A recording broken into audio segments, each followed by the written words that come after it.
आगे बढ़ाते हैं। और निवेश की तो हमने बात कर ली, लेकिन अब इंश्योरेंस की बात करते हैं। इनफैक्ट इंश्योरेंस के इन्वेस्टमेंट प्रोडक्ट्स की बात करते हैं।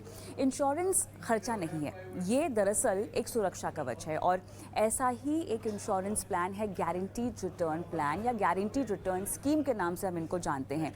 क्या इन्हें खरीदना ज़रूरी होता है? क्या इनसे आपको लाइफ कवर मिलता है? रिटायरमेंट नज़दीक हो तो क्या इनका चुनाव आपको करना चाहिए? जहाँ तक कमाई की बात है, अगर आप फिक्स डिपॉजिट से ज़्यादा कमाना चाहते हैं तो क्या गारंटीड रिटर्न स्कीम से ऐसा मुमकिन है?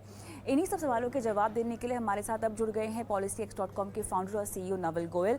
नवल, गुड इवनिंग, स्वागत है आपका ईटी मनी बनो अपना फाइनेंस मिनिस्टर में। और गारंटीड रिटर्न स्कीम्स की हम बात करेंगे, और साफ तौर से जैसा कि इसका नाम से ही पता चलता है, आपको एक तय इनकम गारंटी, आपको मुनाफे की गारंटी के चलते ये स्कीम्स बेची जाती है। और अक्सर हम कहते हैं कि अपने फाइनेंशियल पोर्टफोलियो में इंश्योरेंस और इन्वेस्टमेंट को आपको हमेशा अलग अलग रखना चाहिए। लेकिन ये जो प्रोडक्ट है, नवल समझाएंगे बेहतर तरीके से, ये एक मिक्स प्रोडक्ट है। ये आपको इंश्योरेंस का फ़ायदा भी देता है और इन्वेस्टमेंट का भी। नवल। गुड इवनिंग कविता। तो जैसा कि आपने सही बताया कि ये जो प्रोडक्ट है ये एक तरह से इन्वेस्टमेंट और लाइफ कवर ये दोनों प्रोवाइड करता है। अगर फॉर एग्जांपल आप 20 साल का इंश्योरेंस कवर लेते हैं तो आपको जो प्रीमियम देना है वो 20 साल तक देना है या 10 साल तक देना है, जो भी आपका टेन्योर है प्रीमियम पेमेंट का। तो आपका जो पॉलिसी टेन्योर है उस टाइम तक अगर डेथ हो जाती है तो इससे आपको लाइफ का कवरेज मिलता है। आपको डेथ होने पे आपकी फैमिली को आपका सम एश्योर्ड मिल जाता है। अगर डेथ नहीं होती है तो आपको पूरा का पूरा पैसा विद कुछ एक गारंटीड रिटर्न्स मिल जाता है, जो गारंटी इंश्योरेंस कंपनी देती है कि आपको इतना पैसा मिलेगा ही। तो एक तरह से ये इन्वेस्टमेंट और रिस्क कवर दोनों है। इन्वेस्टमेंट और रिस्क कवर दोनों है, लेकिन कितना इंश्योरेंस कवर इसमें आपको मिलता है? क्या जितना मिलता है उतना आपके लिए पर्याप्त है या नहीं है? अगर इनकी तुलना में करना चाहूँ टर्म प्लान या बाकी लाइफ इंश्योरेंस प्रोडक्ट से, तो क्या गारंटीड रिटर्न स्कीम्स में जो लाइफ कवर मिलता है, जो इंश्योरेंस कवर मिलता है, वो काफ़ी है? क्या वो in full pure life insurance के जो प्रोडक्ट्स हैं उनके मुकाबले इनको क्या हम रख के देख सकते हैं? जी, सो जनरली ये जो कवर्स है ये इन्वेस्टमेंट पर्पस से ज़्यादा लिए जाते हैं। लाइफ कवर के लिए हम्म। ये पर्याप्त नहीं होते हैं, क्योंकि हम्म। जनरली आप देखोगे कि जितना आप प्रीमियम दे रहे हैं उसका 10 गुना आपको सम एश्योर्ड मिलता है। तो फॉर एग्जांपल अगर आपको 10 लाख रुपए का सम एश्योर्ड चाहिए तो आपको 1 लाख रुपए तक का प्रीमियम सालाना देना होता है, जो कि काफ़ी बड़ा अमाउंट है। अगर आप यही कंपेयर करें टर्म प्लान से, जो कि एक प्योर रिस्क कवर है, उसमें आपको मैच्योरिटी पे कुछ नहीं मिलता जनरली, बट आपको एक लाइफ कवर मिलता है। तो आपको अराउंड 15-20 हज़ार रुपए में करोड़ रुपए तक का कवर भी मिल जाता है। तो डेफ़िनेटली अगर आप अपनी फैमिली की प्रोटेक्शन के लिए ले रहे हैं, तो ये कवर जो ट्रेडिशनल प्लान है, ये आपके लिए सही प्लान नहीं है।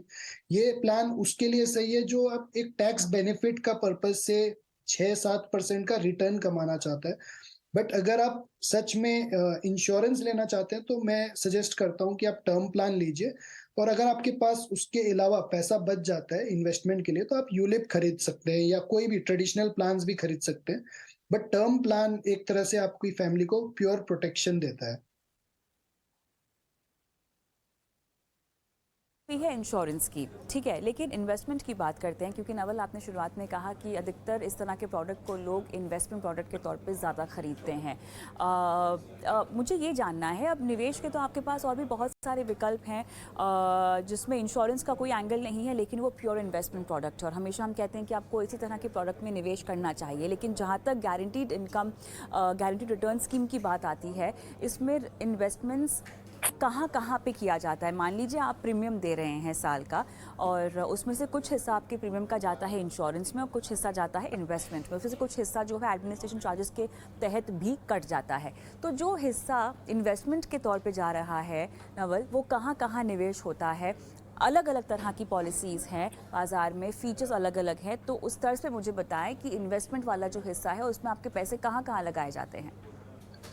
जी, सो इंश्योरेंस कंपनीज जो है इंडिया में वो आईआरडीए गवर्नड है। आईआरडीए के काफ़ी स्ट्रिक्ट नियम है कि वो अपने पैसे कहाँ लगा सकते हैं। कुछ परसेंटेज वो अपने इक्विटीज़ में लगाते हैं, कुछ गवर्नमेंट डेब्ट्स में लगाते हैं और कुछ प्राइवेट डेट में लगाते हैं। तो बेसिकली वो पैसा वो जैसे भी लगाएँ, आपका पैसा एक तरह से सिक्योर है, क्योंकि इंश्योरेंस कंपनी आपको एक गारंटीड अमाउंट देती है और वो बोलती है कि ये पैसा आपको मिलेगा ही, चाहे उनका इन्वेस्टमेंट अच्छा करे या ना करे।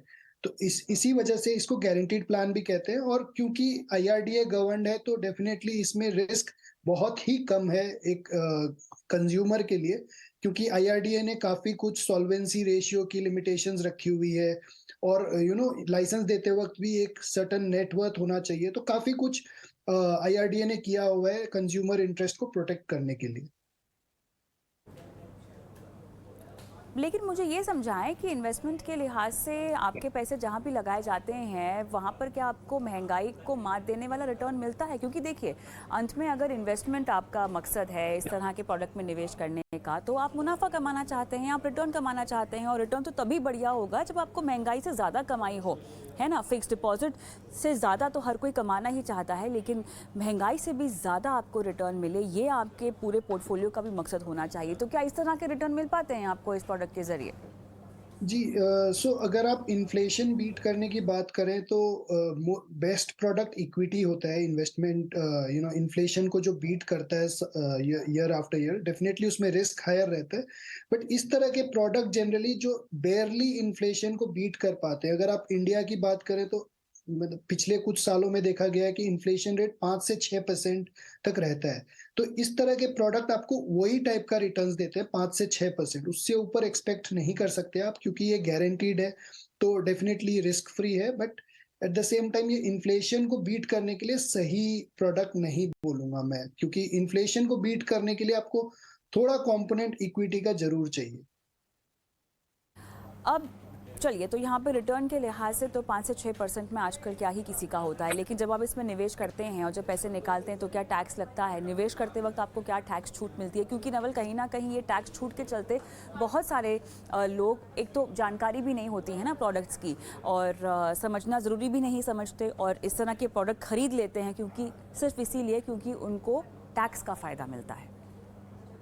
जी, बिल्कुल। सो ये प्रोडक्ट सिर्फ़ मार्केट में इसलिए है क्योंकि इसमें टैक्स बेनिफिट है। अगर आप एफडी से कंपेयर करें, तो आपको 1-2% रिटर्न कम मिलता है, बट अगर आप टैक्स एडजस्टेड रिटर्न की बात करें, तो इस प्रोडक्ट में बेसिकली जब आप प्रीमियम देते हैं, तो वो आपका उसमें आपको टैक्स बेनिफिट मिल जाता है एटीसी के तहत।